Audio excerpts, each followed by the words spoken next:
ప్రతి వారికి ఎన్నో ప్రైవేట్ విషయాలుంటాయి. ప్రైవసీ మన జన్మ హక్కు.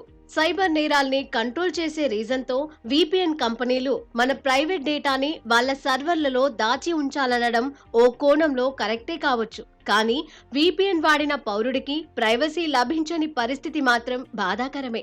మొత్తం మీద ఇండియాలో కొత్త వీపీఎన్ పాలసీ మన వ్యక్తిగత సమాచారం మీద, భద్రత మీద ప్రభావం చూపించింది.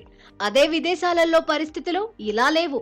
అక్కడి వీపీఎన్ సర్వీసులు కస్టమర్ల డేటా ఎంతమాత్రం దాచి ఉంచకుండా కఠినమైన చట్టాలుంటాయి. ఇక్కడ కూడా ప్రభుత్వం మన డేటాని డైరెక్ట్ గా యాక్సెస్ ఏమీ చెయ్యదు. వీపీఎన్ సర్వీస్ల నుంచి చీటికి మాటికి మన డేటా అడిగి తీసుకోదు. 5 ఏళ్ల పాటు యూజర్ల డేటా మీ దగ్గర ఉంచండి, మాకేం ఇవ్వక్కర్లేదు, ఫ్రాడ్ జరిగితే మాత్రం చెక్ చేద్దామని అంటోంది అంతే. అయితే పర్సనల్ డేటాని దాచి ఉంచమని ప్రభుత్వమే కోరుతోంది. అది కీలకమైన పాయింట్. అది ఎప్పుడైనా ప్రమాదకరమే. పౌరుల డేటా సేవ్ చేయమని ప్రభుత్వమే ఆజ్ఞాపిస్తే ఇక కంపెనీలు ఊరుకుంటాయా? వాళ్ళు డేటాని కేవలం ఓ 6 నెలలు దాచి ఉంచమంటే వీళ్ళు మరింత కాలం దాచి ఉంచవచ్చు, మరో చోట సేవ్ చేయవచ్చు.